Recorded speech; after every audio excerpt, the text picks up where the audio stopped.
मीठे बच्चे, निश्चय करो कि हम आत्मा हैं। अभी हमारा क्या निश्चय है? हम शरीर हैं, स्त्री पुरुष हैं, बच्चा है, बूढ़ा है, कोई ना कोई टाइटल है। सब शरीर से जुड़े हुए, लेकिन अभी हमें अपनी चेतना को अंतर्मुखी करना है। मैं शरीर नहीं, मैं आत्मा हूँ।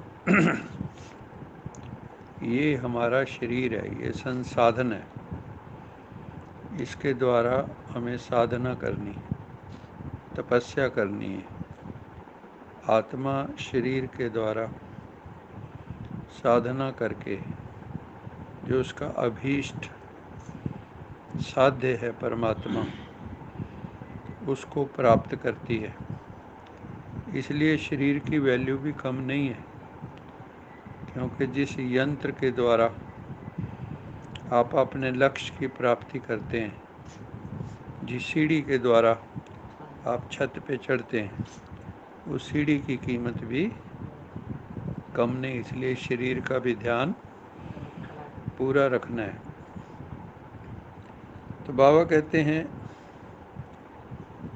ये निश्चय कर लो कि मैं आत्मा हूँ, और ये भीतर कामना नहीं होनी चाहिए मुझे साक्षात्कार हो, मुझे दिखाई दे, क्योंकि इन स्थूल नेत्रों से तो दिखती नहीं आत्मा। उसके लिए दिव्य दृष्टि चाहिए जो भगवान देता है। अर्जुन को भी दिव्य दृष्टि दी तो साक्षात्कार हुआ विराट का। ये सारा संसार विराट ही है। तो बाबा कहते हैं अगर आपको आत्मा का ज्ञान नहीं है और बिंदी दिखाई दे, तो आप समझ नहीं सकोगे ये क्या है बिंदी, क्योंकि बहुत सूक्ष्म बिंदी है, उसमें से रोशनी निकल रही है। कल मैंने एक वीडियो भेजी थी, पता नहीं ग्रुप में भेजी कि नहीं, डॉक्टर सुशीला शायद नाम है, जो मर गई थी। आप ऊपर मतलब वो झाड़ फूँक कर रही थी, स्टूल पे खड़ी हो गई, है ना।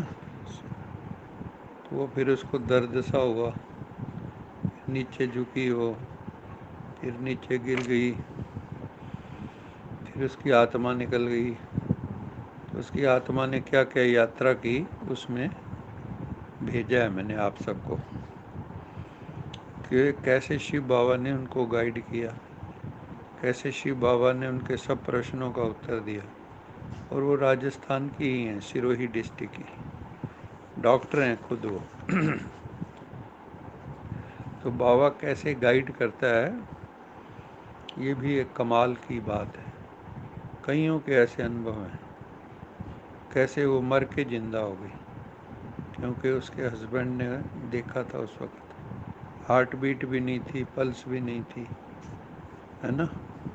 लेकिन इसको दिख रहा था सारा कुछ, अपना शरीर भी दिख रहा था, रोशनी भी दिख रही थी। तो उसमें काफ़ी चीज़ें स्पष्ट की हैं। और अंत में बाबा ने कहा तुम्हें पढ़ाई पढ़नी पड़ेगी। परम धाम में दिखाया कि आत्माएं परमात्मा के पास बैठी हैं। तो कहती मेरी आदत है कि फ्रंट रो में बैठना शुरू से ही। तो वहाँ मेरा नंबर तीसरी चौथी रो में था, तो मैं कह रही हूँ मैं तो फर्स्ट में बैठूँगी।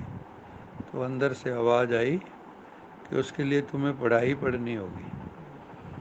तो इनका कहाँ पढ़ाई पढ़नी है, तो बाबा ने पांडव भवन दिखाया।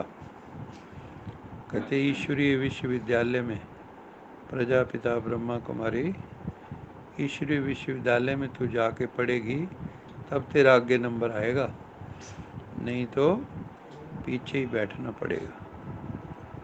तो भगवान भी गाइड करता है मरने के बाद भी, किसको कैसे ज्ञान में लाना है ये बाबा को पता है, किसकी क्या कर्म गति है ये बाबा को पता है, हम सबको नहीं पता है।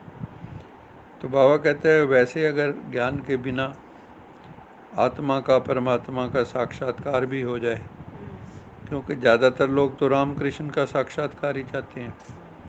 सिख लोग होंगे तो गुरु नानक, गुरु गोविंद सिंह का दर्शन चाहेंगे, है ना।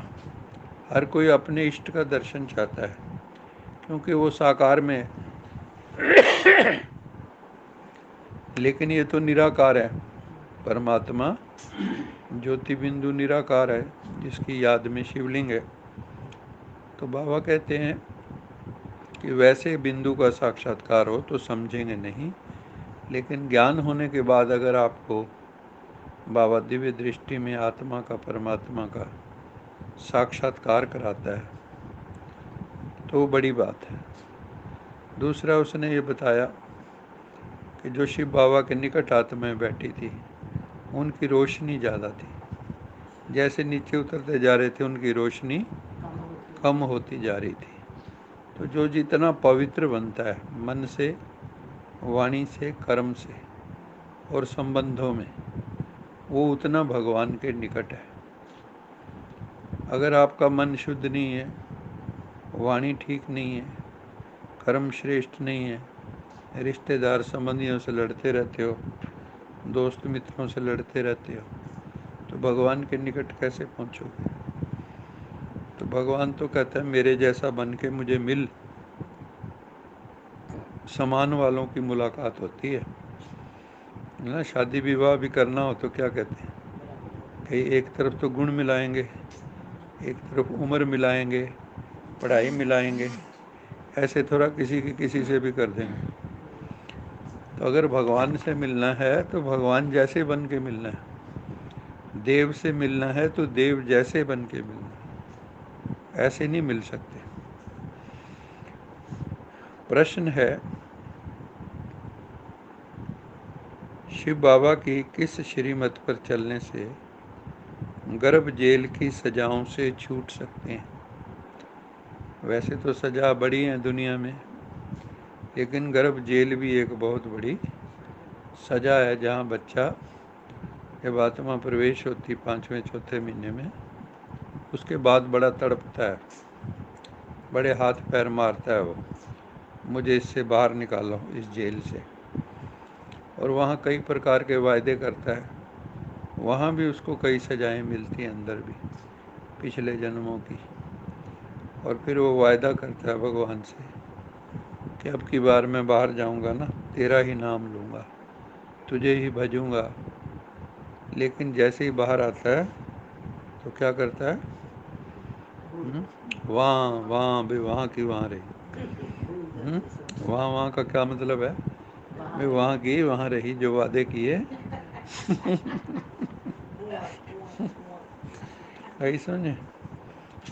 तो फिर आधे सारे वादे भूल जाता है जो भगवान से किए। उसका अर्थ बता दो आप, मैंने तो वहाँ वहाँ का बताया, बताओ।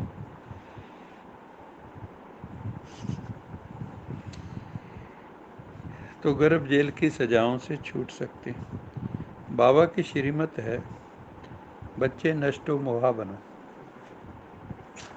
हमारा अंतिम पेपर क्या है, हाँ, आराम से कौन जाएंगे परमात्मा के पास, जिनका मोह नष्ट हो गया। और जो मोह में है उनका मोक्ष नहीं होता। मोक्ष का मतलब कई बार बताया, मोह का क्षय। जब मोह क्षय हो जाएगा, खत्म हो जाएगा, तो आप मोक्ष के योग्य, आप जीते जी मुक्त हैं। और यहाँ अनुभव होगा आपको कि आप कितना किससे जुड़े हुए हैं, कितना बंधे हुए हैं, कितना आप आत्माओं का चिंतन करते हैं, कितना आप परमात्मा का चिंतन करते हैं। आप अपने खुद साक्षी हैं। जितना आप अपने को जानते हैं, दुनिया में कोई भी आपको जानता नहीं है।